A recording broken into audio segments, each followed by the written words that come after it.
नमस्कार प्यारे बच्चों। आज हम लोग बात करेंगे उत्तर प्रदेश स्पेशल टॉपिक की, जहां पे हम देखने वाले हैं सबसे पहले उत्तर प्रदेश की राज व्यवस्था। अगर हम उत्तर प्रदेश की राज व्यवस्था की बात करें तो उत्तर प्रदेश में कुल 75 जिले हैं और 18 मंडल हैं, 822 ब्लॉक हैं, 52,021 पंचायतें हैं, 10,07,452 गांव हैं और 821 विकास खंड हैं, 14 नगर निगम हैं, 80 लोकसभा सदस्य होते हैं, 90 राज्यसभा सदस्य होते हैं। लोकसभा यानी कि लोअर सदन, निम्न सदन और राज्यसभा यानी कि उच्च सदन। विधानसभा में 404 सीटें हैं। विधान परिषद सदस्य 100 होते हैं।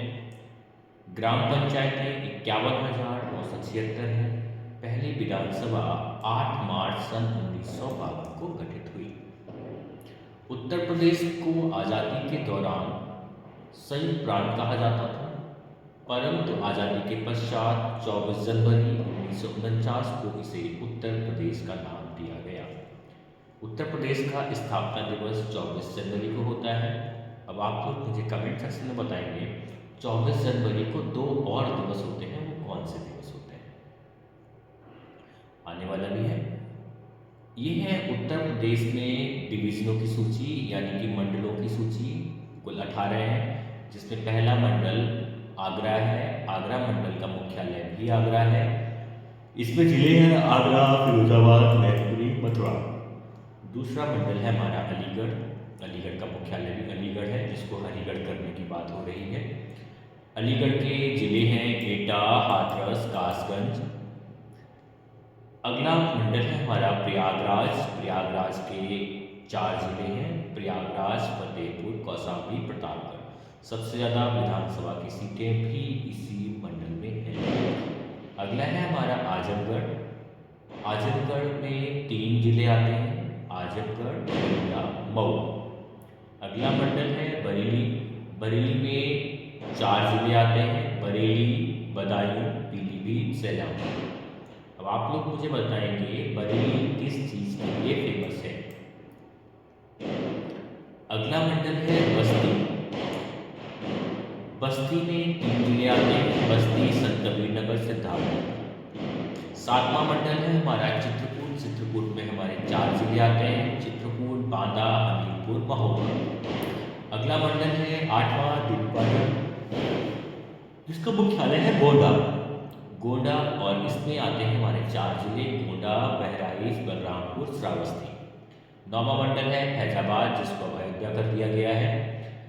इसका मुख्यालय भी फैजाबाद ही है। फैजाबाद यानी कि अयोध्या, अमेठी, अम्बेडकर नगर, बाराबंकी, सुल्तानपुर। 10वां मंडल है गोरखपुर। ये आर छूटा हुआ है। गोरखपुर, देवरिया, कुशीनगर, महाराजगंज। अगला मंडल है झांसी। झांसी, जालौन, ललितपुर।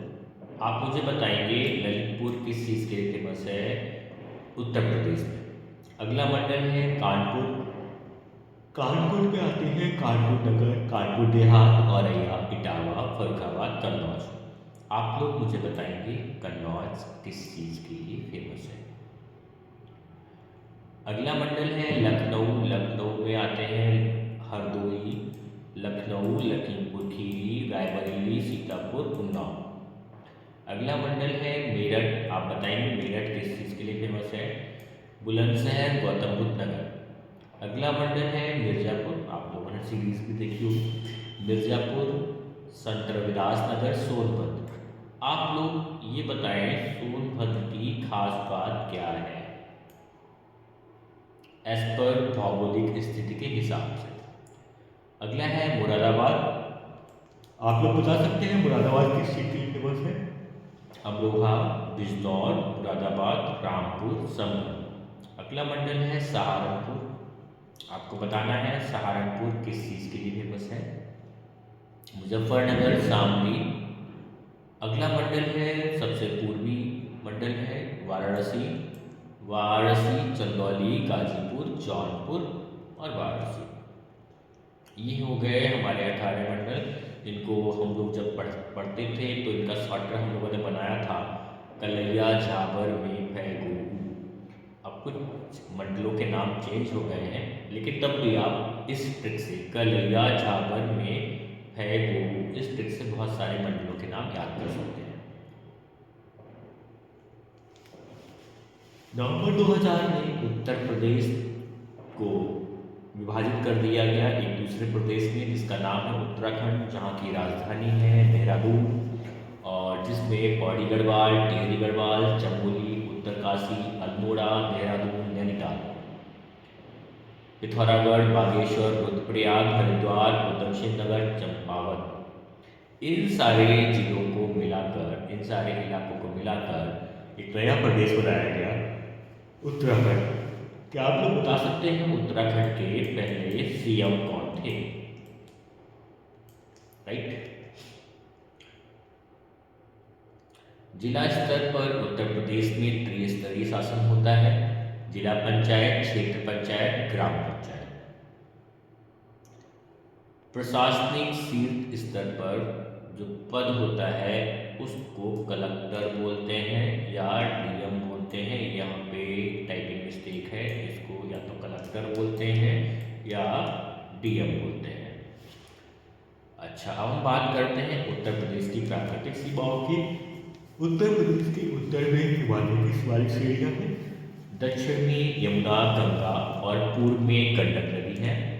राज्य की पूर्व से पश्चिम की लंबाई, यानी कि अगर हम बात करें पूर्व से पश्चिम, तो इधर से इधर की जो लंबाई है वो है 650 किलोमीटर, और उत्तर से दक्षिण की लंबाई है 240 किलोमीटर। राइट। उत्तर प्रदेश का प्राचीन इतिहास। उत्तर प्रदेश में ताम्र पाषाणी संस्कृति के साक्ष्य मेरठ में मिले हैं और सहारनपुर में प्राप्त हुए हैं। पूरा पाषाण काल के साक्ष्य प्रयागराज की बेलन घाटी, सोनभद्र की सिंगरौली घाटी और चंदौली के चकिया नामक स्थान से प्राप्त हुए।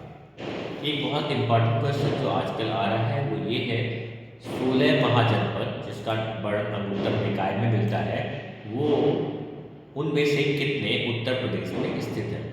उनमें से कुल्लू, सूरसेन, जो दिल्ली वाला इलाका है, एनसीआर वाला इलाका है, पांचाल, फर्रुखाबाद और कायमगंज वाला इलाका, चेरी, काशी, बनारस वाला इलाका, वत्स, कौशल और मल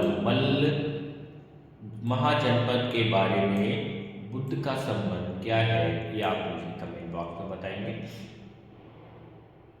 गौतम बुद्ध का अधिकांश जीवन उत्तर प्रदेश में व्यतीत हुआ, और वो भी उत्तर प्रदेश के श्रावस्ती वाले इलाके में व्यतीत हुआ, इसीलिए इसे बौद्ध धर्म का पालना भी कहा जाता है। यानी कि उत्तर प्रदेश का एक और नाम बौद्ध धर्म के हिसाब से बौद्ध धर्म का पालना भी है। सन 1194 में चंदावर के युद्ध में गढ़वाल नरेश राजा जयचंद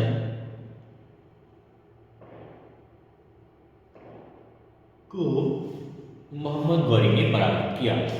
1670 में औरंगजेब ने मथुरा में कृष्ण मंदिर को नष्ट करके मस्जिद बनाई, जो वीर सिंह बुंदेला द्वारा निर्मित थी। उत्तर प्रदेश की जलवायु कैसी है? उत्तर प्रदेश की जलवायु मानसूनी है, और जनवरी जो आजकल चल रहा है 3 से 4 डिग्री सेल्सियस न्यूनतम जाता है। मई जून में मैक्सिमम 43 से 45 डिग्री सेल्सियस तक रहता है। उत्तर प्रदेश की भौगोलिक परिस्थितियाँ। उत्तर प्रदेश क्षेत्रफल की दृष्टि से भारत में चौथा स्थान रखता है। आप मुझे बताएंगे कमेंट बॉक्स में पहले, दूसरे, तीसरे नंबर पर क्षेत्रफल के हिसाब से कौन सा प्रदेश आता है। जनसंख्या की दृष्टि से भारत में पहला स्थान है उत्तर प्रदेश का। अब आप मुझे बताएंगे दूसरा स्थान कौन से प्रदेश का है। आजकल वहाँ पे राजनीतिक भूचाल आया हुआ है। उत्तर प्रदेश में पूरे भारत की जनसंख्या का 7.33% निवास करता है। उत्तर प्रदेश का अक्षांशीय विस्तार 23 डिग्री 52 मिनट है से लेकर 30 डिग्री 21 मिनट तक है उत्तरी अक्षांश। यानी कि कुल जो विस्तार हुआ उत्तर प्रदेश का वो 6 डिग्री 29 मिनट अक्षांश तक है। उत्तर प्रदेश का देशांतरी विस्तार 73 डिग्री 3 मिनट से 84 डिग्री 39 मिनट के मध्य है, यानी कि कुल मिलाकर 60 डिग्री 9 मिनट। उत्तर प्रदेश प्राचीनतम गोंडवाना लैंड का भूभाग है। उत्तर प्रदेश का दक्षिण का भाग पठारी भाग है, जिसका आपने नाम भी सुना होगा। कौन सा पठार है ये, आप बताएंगे? पा। उत्तर प्रदेश का आधुनिक काल। सन 1861 में सिरदयाल साहब ने आगरा में राधा स्वामी सत्संग व्यास की स्थापना की। आप लोग अक्सर देखते होंगे अपने इलाकों में जाते हुए राधा स्वामी सत्संग भवन, वो सिरदयाल साहब के द्वारा ही इनका इनिशिएशन दिया गया था और ये आगरा के रहने वाले थे। भारतेंदु हरिश्चंद्र ने कवि वचन सुधा एवं हरिश्चंद्र मैगजीन यानी कि पत्रिका का प्रकाशन वाराणसी में किया। ये पत्रिकाओं के सन और इनके संपादन का स्थान बहुत महत्वपूर्ण है, इनको आप अपने दिमाग में फीड कर लीजिए। अलीगढ़ में सर सैयद अहमद खान द्वारा सन 1875 में मोहम्मदन एंग्लो ओरिएंटल कॉलेज, जिसका आजकल नाम है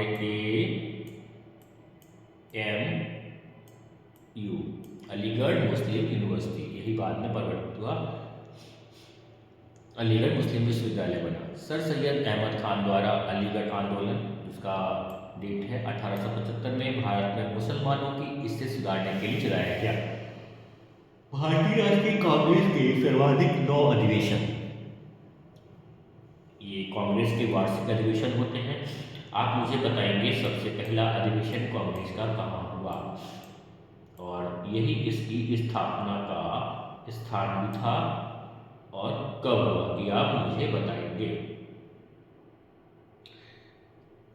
तो सबसे पहले ये डेट आपकी गलत लिखी हुई है।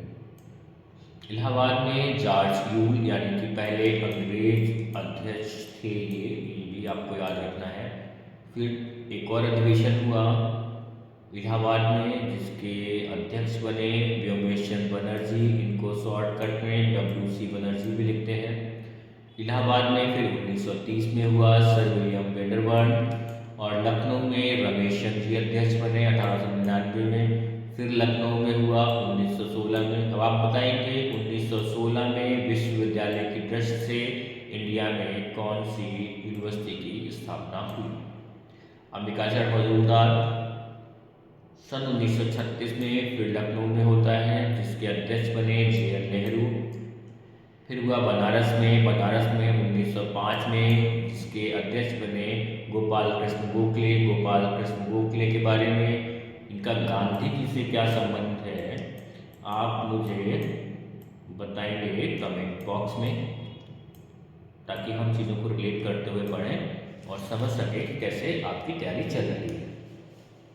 1916 में लखनऊ में कांग्रेस और मुस्लिम लीग का एक साथ अधिवेशन हुआ, जिसमें प्रसिद्ध कांग्रेस लीग समझौता हुआ। अब आप बताएंगे इस कांग्रेस लीग समझौते में 1916 में कितने बिंदुओं पर चर्चा की गई या कितने बिंदुओं पर प्रस्ताव पारित हुआ?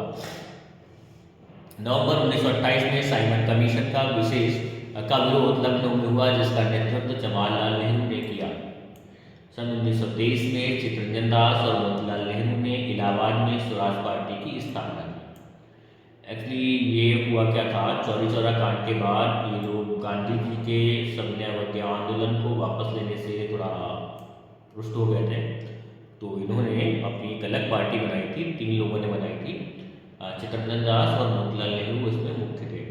और इस पार्टी की एक खास बात और भी है, जिसने संविधान के बारे में सबसे पहले बात की। लखनऊ में किसानों के एका आंदोलन का नेतृत्व मदारी पासी नामक किसान ने किया। एक आंदोलन 1920-22। भारत छोड़ो आंदोलन के दौरान पंडित जवाहरलाल नेहरू को इलाहाबाद की नैनी, इलाहाबाद के पास ही है, और यहाँ पे इसका जो अक्षांश और देशांतर की रेखाएं हैं उनसे क्या संबंध है, आप मुझे बताएंगे नैनी इलाके का, राइट? बंदी बनाकर रखा गया। महात्मा गांधी को पूना के आगा का महल में बंदी बनाकर रखा गया, तो ये बहुत इम्पोर्टेंट है। वो कहता है महात्मा गांधी जी को कौन सी जेल में या कहाँ पर नज़रबंद करके रखा गया था। अब आते हैं उत्तर प्रदेश का आधुनिक इतिहास। 1857 का स्वतंत्रता संग्राम और उत्तर प्रदेश, ये बहुत ही अच्छी सौभाग्य की बात है कि सबसे पहले स्वाधीनता संग्राम जिसको कहा गया पहला स्वतंत्रता संग्राम 1857 की क्रांति, इसकी शुरुआत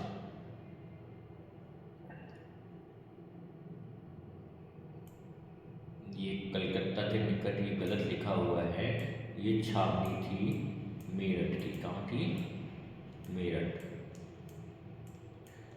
बैरकपुर छावनी के मंगल पांडे। कहाँ के? मंगल पांडे 29 मार्च 1857 को खुला विद्रोह कर लेफ्टिनेंट हेनरी बाग पर गोली चला दी। 1857 के इस विद्रोह से प्रभावित सबसे अधिक अवध तथा बुंदेलखंड था। इस विद्रोह का विस्तार इटावा, मैनपुरी, फर्रुखाबाद, एटा, मथुरा, हाथरस, सीतापुर, लखीमपुर खीरी, वाराणसी, फैजाबाद आदि छोटे छोटे कस्बों में हो गया था। अवध की बेगम हजरत महल ने 1857 की क्रांति का नेतृत्व किस व्यक्तित्व ने कौन से इलाके में किया? ये बहुत इंपॉर्टेंट क्वेश्चन है, ये मैचिंग में भी देता है। तो अवध में इस क्रांति का नेतृत्व कौन कर रही हैं? बेगम हजरत महल। कौन कर रही हैं? बेगम हजरत महल कर रही हैं। आगे आते हैं 1857 के विद्रोह में तात्या टोपे का मूल नाम क्या है? रामचंद्र पांडुरंग की छापामार रणनीति से अंग्रेज बहुत भयभीत हुए। छापामार जिसको गुरिल्ला युद्ध भी बोला गया। तात्या टोपे को 18 अप्रैल 1859 को फांसी दे दी गई। 1858 में उत्तर प्रदेश की राजधानी अंग्रेजों द्वारा इलाहाबाद में स्थानांतरित कर दी गई, जिसका वर्तमान नाम है प्रयागराज। 1 नवंबर 1858 को इलाहाबाद में लॉर्ड कैनिंग ने विक्टोरिया का घोषणा पत्र पढ़ा, और ये घोषणा पत्र, ये कैनिंग बहुत इंपॉर्टेंट व्यक्ति हैं, मतलब इन्होंने 1857 की क्रांति के बाद भी अपनी कुर्सी बचा ली, तो बहुत कुछ स्पेशल किया होगा भी। पूर्वी भाग में वर्षा ज़्यादा और उत्तर पश्चिम की तरफ धीरे धीरे कम होती है। हमारी उत्तर प्रदेश की जलवायु की परिस्थितियां हो गई हैं यहाँ से स्टार्ट।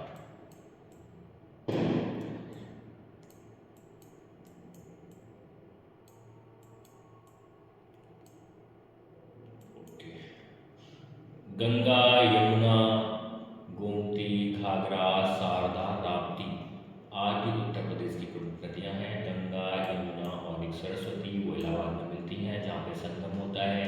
लखनऊ गोमती नदी के किनारे स्थित है। सन 1613 में ओरछा के शासक वीर सिंह बुंदेला ने झांसी की स्थापना की। कितने में? सन 1613 में ओरछा के शासक कौन थे?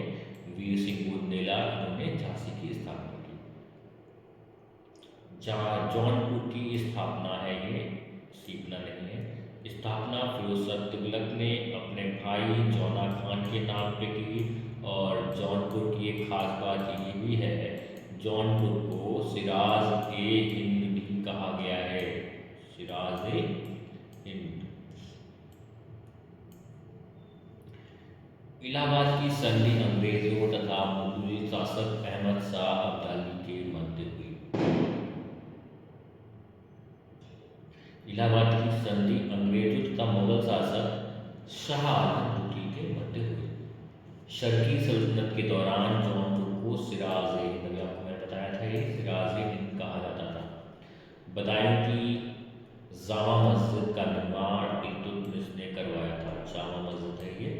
उत्तर प्रदेश प्रयागराज उच्च न्यायालय के अधिकार क्षेत्र में आता है, या हम कह सकते हैं उत्तर प्रदेश का उच्च न्यायालय कहाँ है। अब आप मुझे बताएंगे भारत का सुप्रीम कोर्ट कहाँ है और अंतर्राष्ट्रीय कोर्ट कहाँ है, अंतर्राष्ट्रीय न्यायालय कहाँ है। मंडल का नेतृत्व मंडल आयुक्त द्वारा किया जाता है, जो कि IAS रैंक का अधिकारी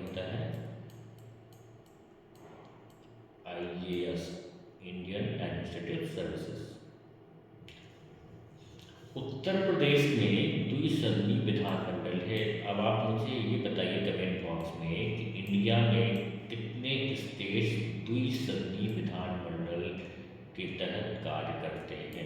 कितने सदन? दो सदन। तो उत्तर प्रदेश में दो सदन हैं। कौन कौन से? विधान परिषद और विधानसभा। विधान परिषद को हम कहते हैं उच्च सदन और विधानसभा को हम कहते हैं निम्न सदन।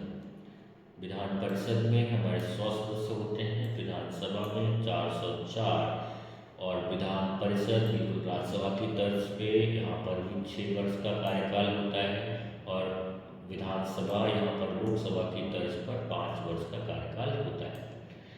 ये सीधे जनता के द्वारा चुने जाते हैं।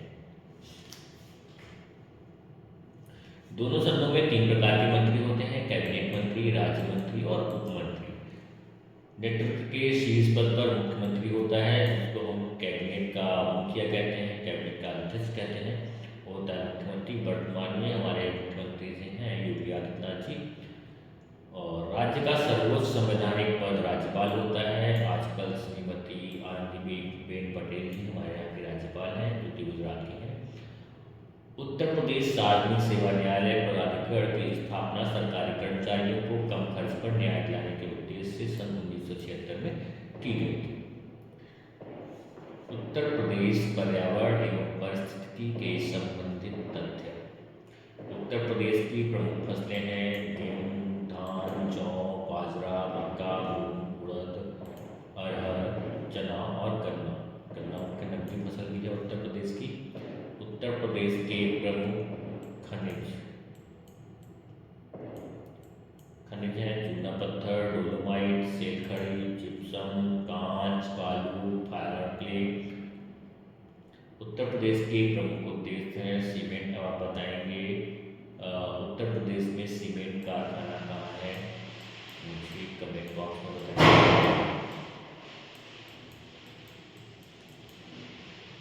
उत्तर प्रदेश में सीमेंट कारखाना कहाँ है? वनस्पति तेल उत्तर प्रदेश का प्रमुख उद्देश्य है, उद्योग है। कपास, कपड़ा, चूड़ी। अब आप बताइए जरा मुझे चूड़ी और कांच का सामान कहाँ क्या फेमस है? आपको हिंट है कि ये आगरा के निकट पड़ती है ये जगह।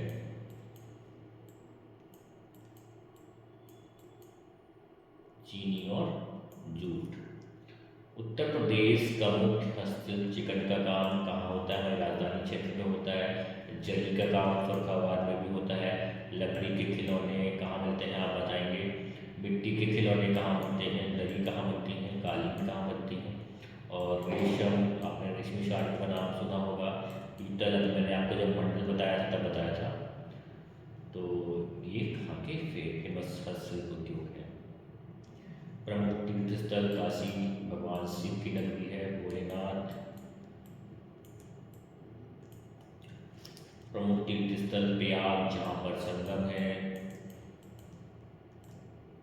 और अयोध्या, अब आपको क्या ही बताना है अयोध्या के बारे में, तो हम इतने दिन से लगातार सुन रहे हैं। और आज भगवान श्री राम का इस मंदिर में प्राण प्रतिष्ठा भी हुई है। मथुरा, जो कृष्ण जी के लिए फेमस है, कृष्ण की जन्मभूमि है। नैमिषारण्य में एक तीर्थ है जहाँ पर दधीची ने अपनी हड्डियाँ दी थी बच्चे बनाने के लिए, है ना।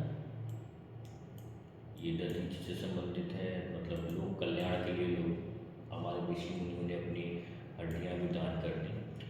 सारे शक्तिपीठ, विंध्यवासिनी मंदिर, देवी पाटन, देवा शरीफ, कालिंजर है ये, राइट।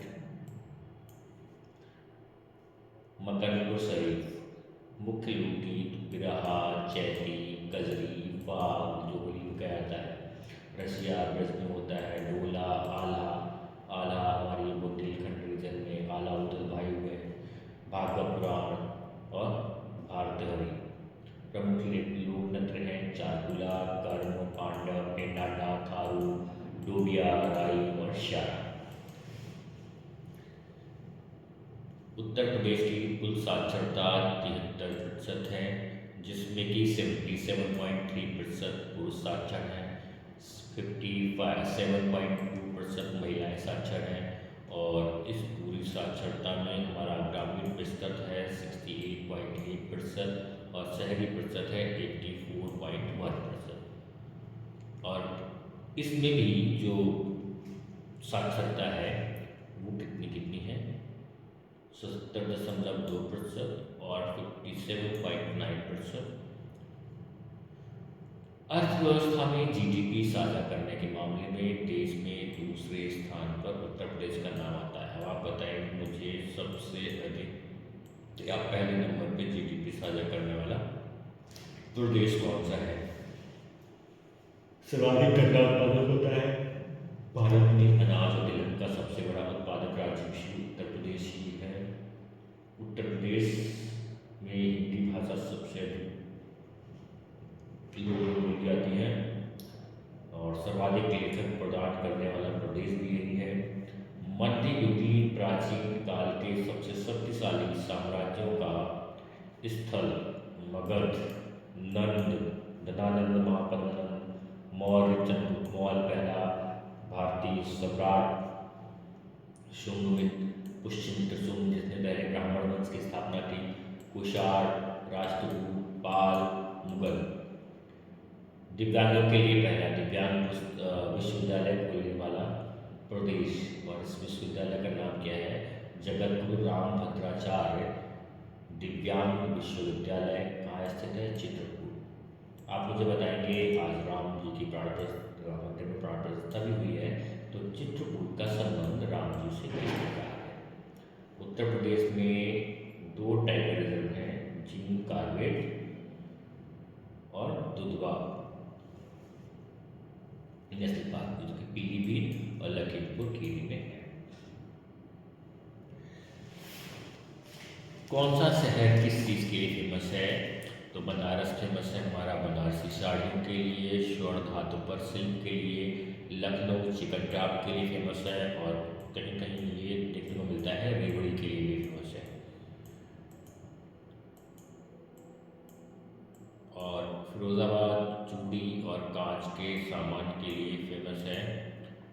कन्नौज इत्र के लिए फेमस है, हर्षवर्धन की राजधानी रहा किसी वक्त।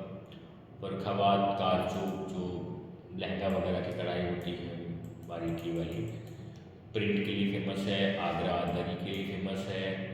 आगरा चमड़े के लिए भी आता है कभी कभी कहीं फेमस। और आगरा जो फेमस है सबसे ज़्यादा आपको पता ही है ताज के लिए।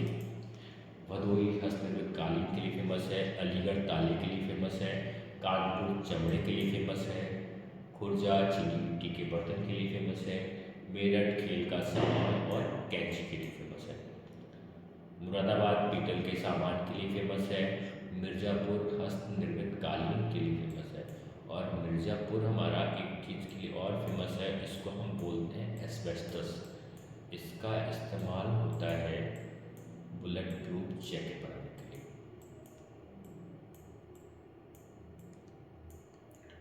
एस्बेस्टस। सहारनपुर लकड़ी की नक्काशी के लिए फेमस है। मथुरा पेड़े के लिए फेमस है और कृष्ण की जन्मस्थली तो है ही। स्थानिक पक्षी क्षेत्र पश्चिमी हिमालय क्षेत्र शिवालिक श्रेणी।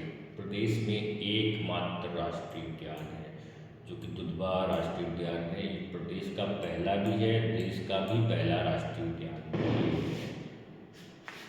उत्तर प्रदेश की जलवायु, ये अंतिम स्लाइड है। उत्तर प्रदेश की जलवायु और मौसम। उत्तर प्रदेश की जलवायु को समशीतोष्ण उष्णकटिबंधीय मानसूनी जलवायु के अंतर्गत रखा गया है। ग्रीष्मकाल में प्रदेश के दक्षिणी भाग में तापमान अधिक रहता है। कारण क्या है, उस भाग का कर्क रेखा से निकट होना। कर्क रेखा एकदम हिट से जा रही है। ग्रीष्मकाल में चलने वाली शुष्क पछुआ पवनों को लू कहते हैं। शुष्क पछुआ पवनों को लू कहते हैं। वो बोलते हैं ना गर्मी में लू लग गई है। प्रदेश में 75% से 85% वर्षा बंगाल की खाड़ी से उठे मानसून से होती है, जिसे पूर्वी मानसून भी कहा जाता है। तो पूर्वी मानसून का संबंध किससे है, बंगाल की खाड़ी से है। जब भारत के नक्शे में जाएंगे तो इधर को आपको बंगाल की खाड़ी मिलती है। प्रदेश में सर्वाधिक वर्षा पूर्वी क्षेत्र के तराई में अधिक होती है। विद्युत उत्पादन की दर से उत्तर प्रदेश का 8वां स्थान है। ये कुछ जानकारी थी उत्तर प्रदेश के बारे में। ये डिजिटल बोर्ड के साथ पहली क्लास है, तो आप लोग मुझे बताइएगा कि क्या चीज़ें और इम्प्रूव करनी चाहिए, क्या तरीके और इम्प्रूव करने चाहिए, ताकि आप लोगों को अधिक से अधिक चीज़ें मिल सकें। और आप ये भी बताइएगा कि आपको नेक्स्ट टॉपिक कौन सी चीज़ का चाहिए, कौन से टॉपिक की पढ़ाई चाहिए। चलिए, जय हिंद, वंदे मातरम।